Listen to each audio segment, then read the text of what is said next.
ท่านสาธุชนทุกท่านขณะนี้เวลา 6 นาฬิกา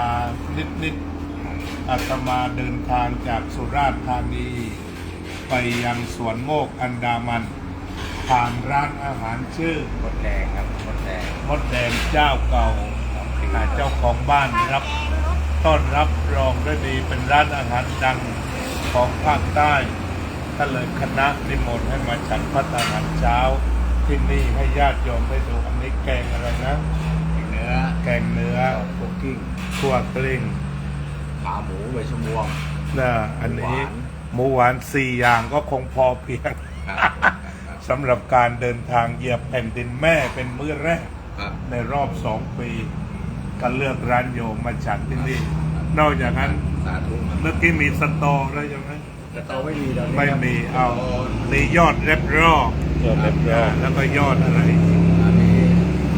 มีเล็บรอบมีเล็บกระรอกแล้วก็มียอดว่ายอดว่าอ้าวถ้าอย่างนั้นก็เอาเรามาประเคนกันจับที่โต๊ะทุกคนได้จะให้ว่าคาถาเอาจับโต๊ะไว้จะอิทังว่าตามวัตเมธานังอาสวัคยาวหังนิพพานัง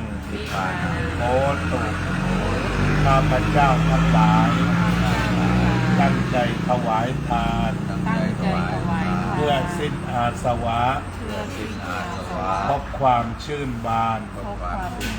สงบสุขยืนนาน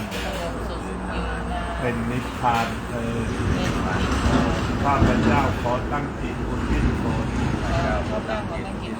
บุญกุศลนี้แผ่ไปให้ไพศาลถึงบิดามารดาครูอาจารย์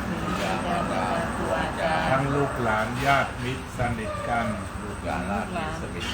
คนที่เคยร่วมการงานทั้งหลายขอจงได้ส่วนกุศลผลของฉันทั้งเจ้ากรรมนายเวรและเทวัน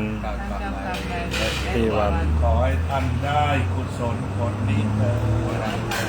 ดสาธุอิจิตังปฏิตังตุมังมะเทวะสัพพิสัพเพ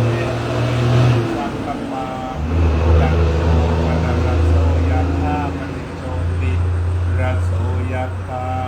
สัพพิติโยวิวัชชันตุสัพพะโรโควินัสสตุมาเตภวัตวันตรายโยสุขีติกายุโกภวะอภิวาทนาสีลิสัพนิจังพุทธาปัจจายิโนจัตตารโอธรรมาวัฏทันติอายุวันโนสุขังพลังสัพพพุทธานุภาเวนะโดยอนุภาพแห่งพระพุทธเจ้าทั้งปวงสัพพธรรมานุภาเวนะโดยอนุภาพแห่งพระธรรมทั้งปวงสัพพสังฆานุภาเวนะโดยอนุภาพแห่งพระสงฆ์ทั้งปวงสัทธาโสติภาวันตุเตขอความสุขสงบเย็นจงมีแก่ท่านทุกเมื่อเถิดคำว่าหมดแดงนี่มันเป็นเครือใครอ้อยต้องการนี่เราทราบที่ปีตั้งแต่รุ่นผีใหญ่นะผีข้อยโยมผีกับผีใหญ่เลยผีวัวผีมันจะมีหมดแดงมาบางคนต้นถูกวางมันไรขึ้นกันมันจะคนแล้วก็คนจะค่ายโดยมอเตอร์ไซค์หมดเอ็กอะหมดแดงเอ็กฝันนั้นโดยเป็นสัญลักษณ์ไว้ครับพอพืชสภาพเศรษฐกิจแต่ละวันขายดีนะก็ของกินน่าจะผลอย่างอยู่ได้อย่างอยู่ได้โดยการสรุปสองตัวมาอย่างอยู่ได้แต่ว่าของค้าการว่ามันของกินนี่ตอนนี้ครับน่าจะดีกว่าอย่างนี้ก็คือสภาพสักการกระเพราลงอ่ะชอบลงอ่ะแบบว่าคนข้าวมาอยู่ที่ต้องเช้าต้องให้เขารู้ว่าต้องผลยาอันนี้เขาเราเองว่าทำเองคือพ่อธนาคาร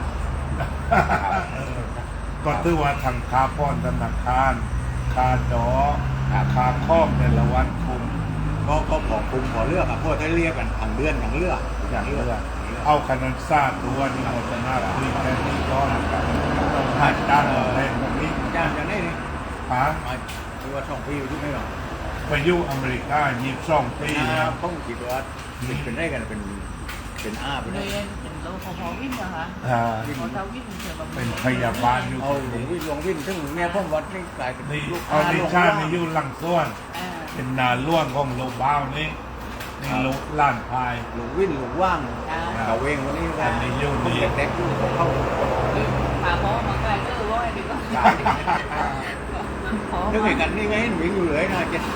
สุราษฎร์นี่ไงแค่สอง